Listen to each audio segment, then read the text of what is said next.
আসসালামু আলাইকুম, welcome to গ্রামীণ কিচেন উইথ আখি। আজকে আমি আবারও নতুন একটি পিঠার রেসিপি নিয়ে হাজির হয়েছি। আর পিঠাটা হচ্ছে ভাপা পিঠা রেসিপি। শীতকালে ভাপা পিঠা সবার কাছে খুবই পছন্দের একটা পিঠা। আজকে খুব সহজভাবে ভাপা পিঠা তৈরির এই রেসিপিটি আপনাদের সাথে শেয়ার করব। শুরুতেই একটি বাটিতে আমি চালের গুঁড়ি নিয়েছি। এখানে আমি ভিজা চালের গুঁড়ি নিয়েছি আর এতে স্বাদ মতো লবণ দিয়ে দিলাম। এবার লবণ আর চালের গুঁড়ি ভালোভাবে মিশিয়ে নেব। মেশানো হয়ে গেলে এবার পিঠার জন্য গুঁড়িটা প্রস্তুত করে নেব। এই জন্য অল্প অল্প করে পানি দিয়ে গুঁড়িটা মেখে নেব। এখানে আমি নর্মাল টেম্পারেচারের পানি ব্যবহার করছি। যেহেতু আমি এখানে ভিজা চালের গুঁড়ি নিয়েছি, এই জন্য আমি নর্মাল টেম্পারেচারের পানি ব্যবহার করছি। আপনারা যদি শুকনো চালের গুঁড়ি ব্যবহার করেন তাহলে হালকা কুসুম গরম পানি নিতে হবে। চালের গুঁড়ি ভালোভাবে পানি দিয়ে মেশানো হয়ে গিয়েছে। আপনাদের বোঝার সুবিধার্থে আমি দেখাচ্ছি। কিছু গুঁড়ি মুট করে নিলে দলার মতো হয়ে আসলে তাহলে বুঝতে হবে পিঠার জন্য গুঁড়িটা রেডি হয়ে গিয়েছে। এবার গুঁড়িগুলো চেলে নেব। এই জন্য আমি একটি বাটিতে বড় ছিদ্রওয়ালা একটি চালনি দিয়ে দিলাম। এবার চালনিতে গুঁড়িগুলো দিয়ে দিলাম। এবার গুঁড়িগুলো ভালোভাবে চেলে নেব।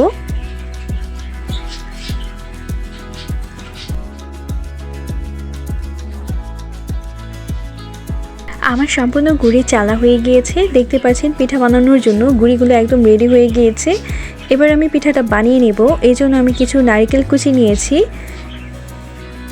আখের গুড় নিয়েছি আর গুড়টা আমি কুচি কুচি করে কেটে নিয়েছি।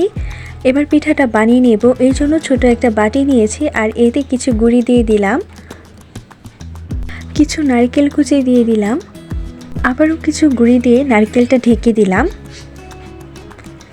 এবার উপরে ইচ্ছা মতো গুড় দিয়ে দিলাম। আপনারা যে যেমন মিষ্টি পছন্দ করেন সেই অনুযায়ী গুড়টা দিয়ে নেবেন। এবার উপরে কিছু গুঁড়ি দিয়ে ভালোভাবে গুড়টা ঢেকে দেব।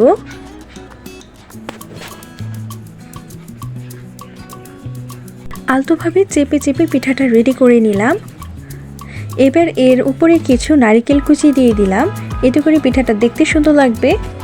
পিঠা একদম রেডি হয়ে গিয়েছে। এবার পাতলা পরিষ্কার একটা সুতি কাপড় নিয়েছি আর এটা দিয়ে আমি পিঠাটা ভালোভাবে কভার করে নিলাম।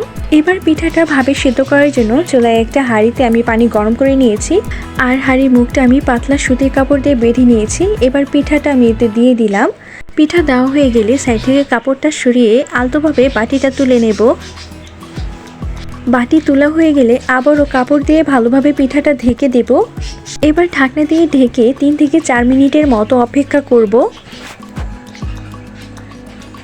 ফিরে এলাম 3 থেকে 4 মিনিট পর। পিঠা ভালোভাবে সেদ্ধ হয়ে গিয়েছে। এবার পিঠাটা নামিয়ে নেব।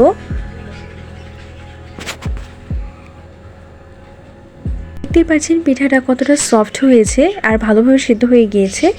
এবার আমি আপনাদের দেখার সুবিধার্থে আরও একটি পিঠা রেডি করে নিচ্ছি। নারকেল দিয়ে আমি উপরে আরও কিছু গুঁড়ি দিয়ে ঢেকে দিলাম,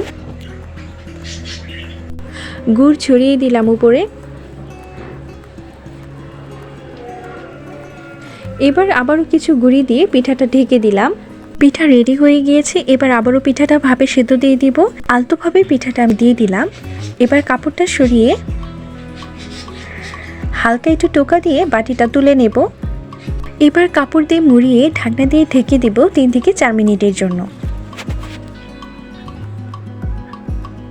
ফিরে এলাম 3 থেকে 4 মিনিট পর। দেখতেই পাচ্ছেন পিঠাটা কত ভালোভাবে সিদ্ধ হয়ে গিয়েছে। এবার কাপড় সহ পিঠাটা নামিয়ে নেব।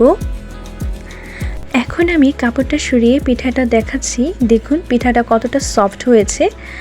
আজকের এই রেসিপি ফলো করে আপনারা খুব সহজভাবে ঝামেলা ছাড়া পাতিলে ভাপা পিঠাটা বানিয়ে নিতে পারবেন। আজকের এই ভাপা পিঠা রেসিপিটি আপনাদের কাছে কেমন লেগেছে তা কিন্তু অবশ্যই কমেন্টে জানাবেন।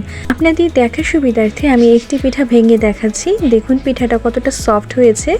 এরকম সহজ ও মজাদার রেসিপি পেতে হলে গ্রামীণ কিচেন উইথ আখি চ্যানেলটি সাবস্ক্রাইব করে পাশে থাকা বেল আইকনটি বাজিয়ে রাখুন। ধন্যবাদ।